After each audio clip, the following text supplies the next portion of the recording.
Olá pessoal, sejam todos muito bem-vindos a mais um vídeo do nosso canal. Na nossa videoaula de hoje nós vamos estudar tipos de dados definidos pelo usuário. Vamos começar nosso estudo de hoje por agregados heterogêneos, que também são denominados estruturas ou, por alguns autores, também denominados registros. Um agregado heterogêneo agrupa várias variáveis numa só, sendo utilizados para agrupar um conjunto de dados não similares, formando um novo tipo de dado. Então, por exemplo, vimos que se nós tivermos a intenção de gerenciarmos um conjunto de inteiros, podemos nos utilizar de um agregado homogêneo, ou seja, um vetor para isso. Mas se, por exemplo, tivermos a intenção de controlar informações referentes a produtos de uma determinada loja, então cada produto vai ter o seu conjunto de informações, como por exemplo, código de barras, a descrição do produto. Se for um produto perecível, vai ter a data de validade. Eu vou ter dados do fabricante e outras informações. Então eu posso agregar todo esse conjunto de dados em um agregado heterogêneo, tá certo? Em um registro ou uma estrutura. Para criar um agregado heterogêneo, usa-se o comando struct. Sua forma geral é: então eu tenho a palavra reservada struct, na sequência o nome do tipo da estrutura que eu estou criando, depois abro chaves e eu vou listar agora todos os campos da minha estrutura. Então para cada campo eu vou ter o tipo correspondente e o nome do meu campo. Então neste exemplo da estrutura geral, tem o tipo 1, nome campo 1, ponto e vírgula no final. Depois, tipo 2, espaço, nome campo 2, ponto e vírgula no final. E assim eu sigo até o meu tipo N e o nome do campo N, ponto e vírgula no final. Agora eu fecho a minha chave. E aí eu posso colocar agora, né, as minhas variáveis do tipo da estrutura que eu estou definindo. Então vou ter, depois do fechamento de chaves, uma lista de identificadores separados por vírgula, que vão representar, né, os identificadores referentes às variáveis do tipo da estrutura que eu acabei de definir. E aí eu finalizo essa minha lista com ponto e vírgula. Tem algumas variantes, né, para poder especificar os tipos. Então, por exemplo, eu posso definir, né, uma estrutura, né, especifico o nome da mesma, entre chaves a minha lista de campos, porém, após o fechamento das chaves, eu não vou listar os identificadores das variáveis que eu pretendo declarar desse tipo. Então, já que eu dei nome à minha estrutura, eu posso me valer, né, da palavra reservada struct e do nome que eu estou dando para a estrutura para em outros pontos, como por exemplo, um parâmetro formal de uma função, eu definir que este elemento vai ser deste tipo da estrutura que eu defini. Tenho outras variantes, por exemplo, posso especificar que eu vou, né, definir agora uma estrutura, aí entre as chaves vou listar os campos com seus respectivos tipos, e depois de fechar a chave vou ter a minha lista de identificadores das variáveis do tipo dessa estrutura que eu acabei de definir. Se eu optar por essa especificação, eu só vou poder definir variáveis ou declarar variáveis neste ponto, pois eu não especifiquei um nome para a estrutura, então não posso me valer dela em outros pontos para declarar variáveis, parâmetros formais deste tipo de estrutura. Para uma melhor compreensão do que foi mencionado, vamos criar um agregado heterogêneo para armazenar um endereço. Então tenho aqui, né, palavra reservada struct, especificando o comando em questão. Depois eu tenho o nome que eu vou dar para a minha estrutura, no caso tipo underline endereço, ou endereço, né, não tenho cedilha, mas vamos ler assim. Abro a chave e vou listar agora os campos que eu vou ter nessa minha estrutura. Então, no caso, eu tenho uma lista aqui com 6 campos. O primeiro campo é um vetor de caracteres com 50 elementos, o nome do campo é rua. O segundo campo é um inteiro, o nome do campo é número. O terceiro campo é um vetor de caracteres com 20 elementos, o nome do campo é bairro. O quarto campo é um vetor de caracteres com 30 elementos, o nome do campo é cidade. O quinto campo é um vetor de caracteres com 3 elementos e o nome do campo é sigla, underline, estado. O meu sexto campo é do tipo longint e o nome do campo é CEP. Depois de listar os meus campos, eu fecho a minha chave e tenho um ponto e vírgula ali. Então, no caso, eu não estou declarando aqui variáveis do tipo dessa estrutura definida. Mas como eu dei nome à mesma, eu posso me valer, né, deste nome para declarar variáveis do tipo dessa estrutura em outros pontos, como por exemplo, variáveis locais a funções, ou a um bloco qualquer, ou um parâmetro formal de uma função. Vamos agora criar uma estrutura chamada ficha underline pessoal, capaz de armazenar os dados pessoais de uma pessoa. Então temos aqui, né, palavra reservada struct, o nome que eu vou dar para a minha estrutura, então ficha underline pessoal, abro a chave para listar agora os campos. Então meu primeiro campo é um vetor de caracteres com 50 elementos, o nome do campo é nome. O segundo campo é do tipo longInt, o nome do campo é telefone. O meu terceiro campo, notem, né, eu estou utilizando aqui a estrutura que eu defini anteriormente. Então o tipo do meu terceiro campo é uma estrutura do tipo underline endereço. E o nome do meu campo é endereço, certo? Fechei a chave depois de ter listado os campos da minha estrutura e tenho o meu ponto e vírgula, ou seja, não estou aqui declarando variáveis do tipo dessa estrutura, mas como eu dei nome para a estrutura, posso me valer disso para em outros pontos declarar variáveis desse tipo. Como eu fiz aqui, né? Quando eu especifiquei a minha estrutura tipo underline endereço, aí eu me vali agora dessa estrutura para especificar que a mesma será o tipo de um campo de uma nova estrutura. O detalhe é que essa estrutura aqui tem que ser definida antes da especificação desta, no meu código-fonte. Assim como ocorria nos agregados homogêneos, ou seja, nos vetores, nos agregados heterogêneos, os nossos registros, também se faz necessário acessar individualmente seus elementos. Para isso será utilizado o operador ponto. Veremos sua utilização no exemplo a seguir. Vamos analisar agora o código-fonte de um programa que vai se utilizar do conceito de agregados heterogêneos. O programa vai se utilizar também das funções de entrada e saída formatada. Então, consequentemente, eu tenho a presença da minha diretiva de pré-processador include stdio.h no código-fonte. Também vou me valer de uma função disponível na biblioteca string.h. Então, tenho ali a diretiva de pré-processador correspondente. E neste trecho aqui estariam as declarações das estruturas vistas anteriormente, na sequência correta. Ou seja, primeiro eu vou especificar a minha estrutura, que é do tipo endereço, e depois a minha estrutura, que é uma ficha com dados pessoais. Não coloquei aqui a definição das estruturas para não ocupar muito, né, o trecho que eu tenho para apresentar esse código-fonte. Agora eu tenho minha função principal, main. Abro o bloco da mesma. No início do bloco vou declarar variáveis locais a main que serão utilizadas no meu programa. No caso, estou declarando uma variável, né, do tipo struct ficha underline pessoal. Então notem que eu estou me valendo aqui do tipo da estrutura que foi especificado. E a minha variável, que será desse tipo, tem identificador ficha. Agora eu vou me utilizar da função strcpy, disponível, né, na biblioteca string da linguagem C, para copiar, né, a minha string constante para este vetor de caracteres. Então notem aqui, né, eu estou acessando a variável ficha é do tipo estrutura, ó, aí eu uso o operador ponto para ir para um campo da minha estrutura, e aí vou acessar o campo nome. Então é para o campo nome, que é um vetor de caracteres, o local onde eu vou, né, copiar a minha string constante fulano de tal. Na sequência agora estou, né, acessando o campo telefone da minha variável ficha e atribuindo ao mesmo o valor, né, aqui descrito. Na sequência eu estou, né, utilizando novamente o comando strcpy para copiar para dentro deste vetor de caracteres essa string constante. Então notem, eu vou, né, acessar a variável ficha, que é uma estrutura, então eu vou para o campo endereço dessa variável, e o campo endereço é uma estrutura, aí eu vou para o campo rua, tá certo? Então eu estou acessando o campo rua do campo endereço da variável ficha, e atribuindo para este o conteúdo dessa string constante. Agora eu estou acessando, né, o campo número do campo endereço da minha variável ficha e atribuindo para este o valor 10.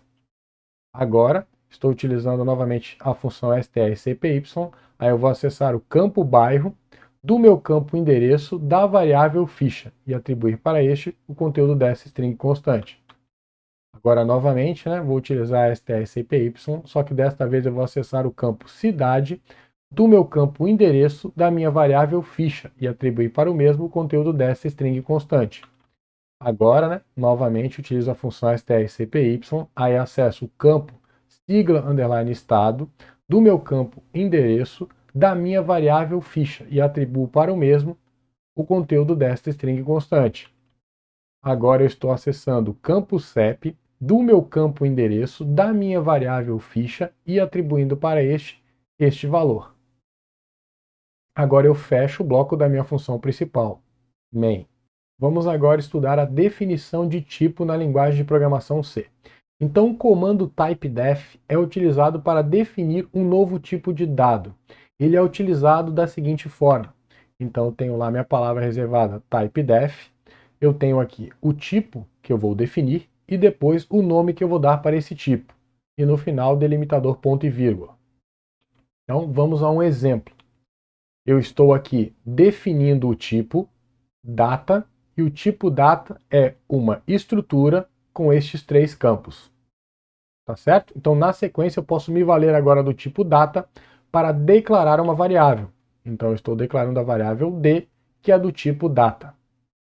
Objetivando uma melhor compreensão dos tópicos trabalhados, vamos agora para um exercício. Construa um programa que manipule um vetor com 5 registros de alunos, onde cada registro possui informações referentes ao nome, data de nascimento, número de matrícula, CPF e coeficiente de rendimento do aluno. A manipulação do vetor deve ser feita através das seguintes funções: inicializar vetor, imprimir um determinado registro com base no valor do campo CPF e imprimir um determinado registro com base em sua posição no vetor. O programa não pode possuir variáveis globais, deve se utilizar de forma satisfatória das funções mencionadas e deve definir um novo tipo de dado. Tempo para vocês. Vamos então para uma proposta de solução. O programa em questão vai ser utilizado as funções de entrada e saída formatada, então, consequentemente, no código-fonte do mesmo estará presente a diretiva de pré-processador include stdio.h. Também vou me valer de funções disponíveis na biblioteca string da linguagem de programação C. Então, vou ter no código-fonte a diretiva de pré-processador include string.h. Também vou me utilizar da função exit. Então, terei no meu código-fonte a diretiva de pré-processador include stdlib.h. Também tenho a intenção de garantir uma fácil manutenibilidade do meu código, possibilitando um ajuste direto da quantidade de elementos que eu vou ter no meu vetor. Então, vou me valer da diretiva de pré-processador define, que vai associar ao meu identificador num_reg o valor 5. Agora tenho a especificação de um tipo. Então, no caso, estou definindo um tipo que vai ser uma estrutura, abro o bloco da mesma e vou listar os campos da minha estrutura. No caso, vou ter um primeiro campo, que é um vetor de caracteres com 30 elementos e o nome do campo é non. Vou ter agora um campo que vai ser um vetor de caracteres com 9 elementos e o nome do campo vai ser dat. Tenho agora um campo que vai ser do tipo unsigned long int e o nome do campo vai ser n_mat. Tenho agora um campo que é um vetor de caracteres com 13 elementos e o nome do campo vai ser CPF. Tenho agora um campo do tipo float e o nome do meu campo vai ser CR. Por fim, agora fecho então a minha chave que delimita os campos do meu tipo que eu estou definindo, que é uma estrutura, e o nome desse meu tipo é registro. Agora eu tenho o protótipo das funções que eu vou me utilizar no meu programa, né? Exceto a minha função principal, main. Então, no caso, tem o protótipo da função inicializar_vet, é uma função do tipo void, e esta tem um único parâmetro formal, que é um ponteiro para registro. Então, notem que eu estou utilizando aqui, né, o tipo que eu defini, registro, para especificar que eu vou ter um parâmetro formal que é um ponteiro para registro. Tenho agora, então, o protótipo da função imprimir_reg_pos. Então, também é uma função do tipo void. Esta, no caso, tem dois parâmetros formais, sendo o primeiro um ponteiro para registro e o segundo um inteiro sem sinal. Agora tem o protótipo da minha função imprimir_reg_cpf. Também é uma função do tipo void, né? Tipo de retorno é void, e esta possui dois parâmetros formais, sendo o primeiro um ponteiro para registro e o segundo um ponteiro para caractere. Agora eu vou ter a minha função principal main sendo definida. Tenho ela ali. Abro o bloco da mesma. No início do bloco, vou declarar as variáveis locais a main que serão utilizadas no meu programa. Então, no caso, estou declarando um vetor de registros com num_reg elementos, ou seja, com 5 elementos. Então, notem aqui novamente a utilização, né, do tipo que foi definido, que é uma estrutura com os campos que nós vimos. Agora estou declarando uma variável local a main, que é do tipo int, com identificador i. Tenho agora mais uma variável local a minha main, que é um vetor de caracteres com 13 elementos e identificador CPF. Tenho agora então a chamada à função inicializar underline vet, e aí a mesma vai receber, né, o endereço de memória do primeiro elemento desse meu vetor de registros. Então notem que, como eu especifiquei o protótipo da função inicializar underline vet, o compilador consegue analisar se a mesma está sendo utilizada de forma correta. Tenho agora um printf, que após uma mudança de linha vai apresentar na saída padrão a seguinte mensagem: posição do registro a ser impresso. E agora eu vou ler um valor inteiro por meio da execução do scanf e armazenar o mesmo na variável i. Agora eu vou chamar a função imprimir underline reg underline pos. E eu vou passar para isso, né, o endereço do primeiro elemento do meu vetor e o conteúdo da variável i. Agora eu tenho um printf que, após mudar 3 linhas, né, na saída padrão, vai apresentar CPF do registro a ser impresso, 2 pontos. Vou ler uma string e vou armazenar a mesma no meu vetor CPF, por meio da execução do meu scanf. Agora tenho a chamada à função imprimir underline reg underline CPF.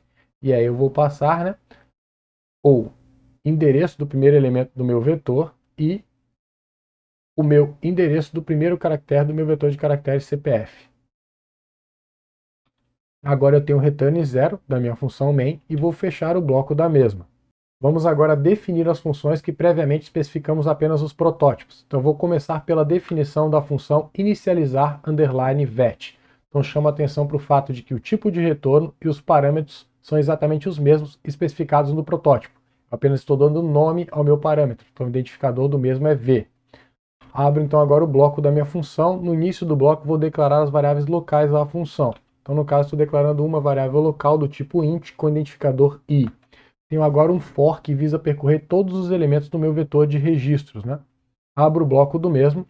Primeira instrução é um printf que vai solicitar as informações referentes a um determinado registro do meu vetor. Então para isso eu vou me valer, né, da expressão aritmética i mais 1, ou seja, eu somo 1 a i para transparecer ao usuário o fato dos índices em C começarem com 0. E aí esse valor vai ser apresentado nesta posição da mensagem, solicitando, né, as informações para o registro específico. Agora na sequência eu tenho um printf, que vai após uma mudança de linha apresentar nome 2 pontos na saída padrão. Então vai solicitar o valor do nome para o usuário. Através do meu scanf, eu vou fazer a leitura então de uma string e vou armazenar a mesma. Eu indexo o meu vetor de registros com índice i, vou para o elemento é uma estrutura, eu vou para o campo non dessa estrutura, tá certo? E lá que eu vou armazenar a minha string lida referente ao nome. Agora tem um printf que, após uma mudança de linha, vai apresentar na saída padrão a mensagem data e vai especificar o formato da data. Então, 2 dígitos para o dia, barra, 2 dígitos para o mês, barra, 2 dígitos para o ano.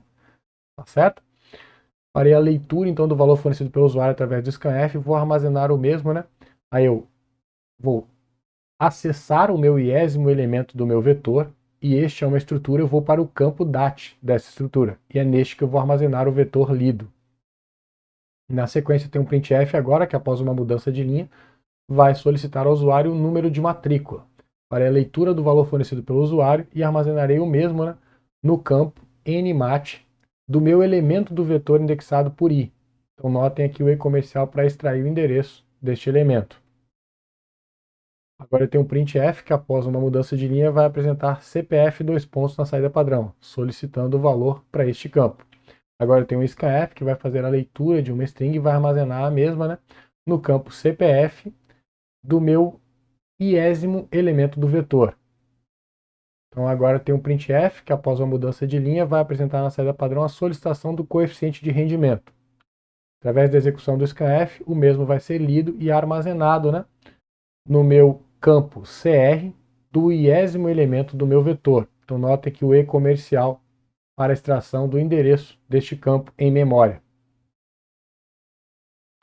Agora eu fecho o bloco do meu for. Então quando eu finalizar o meu for, eu vou ter lido os dados referentes a todos os elementos do meu vetor. Agora eu fecho o bloco da minha função inicializar underline vet. Vamos agora continuar a definição das funções que previamente vimos apenas os protótipos sendo especificados. Então tenho agora a definição da função imprimir underline reg underline pos. É uma função do tipo void que possui 2 parâmetros formais sendo o primeiro um ponteiro para registro e o segundo um inteiro sem sinal. Quero chamar a atenção para o fato de que o tipo de retorno e os parâmetros formais são exatamente os mesmos especificados no protótipo da função imprimir _reg _pos. Aqui eu só dei nome aos meus parâmetros formais. Abro agora o bloco da função. Primeira instrução contida nesta é um if, que vai verificar o conteúdo do parâmetro formal pos. Então, se o conteúdo de pos for maior que num_reg, ou seja, maior que 5, ou for igual a 0, eu vou entrar no if. Abro o bloco do mesmo. Primeira instrução contida neste é um printf, que após uma mudança de linha vai apresentar na saída padrão erro, exclamação, vai mudar novamente de linha e apresentar a mensagem posição inválida para impressão, muda novamente de linha. E eu vou executar um exit finalizando a execução do meu programa. Vou retornar o valor 1, pois eu finalizei a execução pelo fato de a posição fornecida, né, no parâmetro formal pos é inválida para o acesso aos registros contidos no meu vetor. Fecho agora o bloco do meu if. Porventura eu não entrei no meu if, ou seja, eu tenho uma posição válida, né, para apresentar um registro contido no meu vetor, eu vou para o meu else. Abro o bloco do mesmo. Primeira instrução contida neste é um printf, que vai apresentar, né, a informação referente a qual registro eu vou apresentar os dados. Para isso eu vou me valer do conteúdo do parâmetro formal pos e apresentar o mesmo nessa posição onde eu tenho um código %d. Agora eu tenho um printf, que após uma mudança de linha vai apresentar na saída padrão nome, aí eu tenho algumas tabulações, depois vai apresentar uma string. String essa que vai ser acessada através do campo non do elemento do vetor na posição pos-1. Estou subtraindo 1 aqui pelo fato dos meus índices em C começarem em 0, tá certo? Então, após apresentar o nome na saída padrão, né, o campo, eu vou apresentar agora os dados referentes à minha data, né? Então, para isso eu vou utilizar, né, o código %s, é uma string que vai representar a data, né? A data está presente no campo date do meu elemento do vetor indexado por pos-1. E assim eu vou dar continuidade, apresentando agora, né, o dado referente ao número de matrícula, depois o dado referente ao CPF, depois o dado referente ao coeficiente de rendimento, e por fim eu fecho o bloco do meu else. Agora eu fecho o bloco da minha função imprimir _reg _pos. Então, dando continuidade à definição das funções para as quais vimos anteriormente apenas os protótipos sendo especificados, eu vou agora definir a função imprimir _reg _cpf. É uma função do tipo void, possui dois parâmetros formais, sendo o primeiro um ponteiro para registro e o segundo um ponteiro para caractere. Chama atenção para o fato de que tanto o tipo de retorno quanto os parâmetros formais são exatamente os mesmos especificados anteriormente no protótipo da função imprimir _reg _cpf. Abro agora o bloco da função. No início do bloco, vou declarar as variáveis locais da função. No caso, vou declarar uma variável local do tipo int com identificador i. Agora eu tenho um for que vai percorrer todos os meus elementos do vetor. Então, o que eu faço? Eu vou comparar o conteúdo do campo, né, CPF do meu iésimo elemento do vetor com o que eu recebi no parâmetro formal chave. Então, vou usar para isso a função strcmp. Se o conteúdo das duas strings for igual, o retorno da função é 0. Aí eu vou negar o 0 e vou entrar no if. E aí, neste caso, né, tem um bloco. E eu vou agora apresentar, né, a posição do meu registro, né, que eu vou apresentar os dados. Então, no caso, vou usar i mais 1 para isso, né, pois eu vou transparecer ao usuário o fato dos índices começarem em 0, em C. E agora, na sequência, eu vou apresentar um a um os valores dos campos deste iésimo registro, tá certo? Então, no caso, primeiro o campo nome, depois data, depois número de matrícula, depois CPF, depois coeficiente de rendimento, e aí, por fim, eu executo o meu return. Notem que, né, eu tenho uma função do tipo void. Esse meu return serve para quê? Para finalizar a execução da função neste ponto. Então, se eu encontrei, né, um registro no meu vetor que possui o CPF que foi informado, eu apresento os dados e finalizo a execução da minha função executando este return. Fecho agora o bloco do meu if. Se porventura, em nenhum momento na minha iteração, né, do meu for, eu entrei no if, então eu não executei esse meu return, ao final, né, quando eu sair do for, eu vou executar este printf, que após 2 mudanças de linha vai apresentar na saída padrão. Não existe registro com o CPF especificado, mais uma mudança de linha. Agora eu fecho o bloco da minha função imprimir _reg _CPF. Nossa videoaula de hoje acaba por aqui. Eu espero que você tenha gostado. Se você gostou, não esqueça de deixar o seu like. Fique à vontade para utilizar os comentários para externar suas dúvidas, críticas, sugestões e elogios. Nos vemos na próxima. Valeu!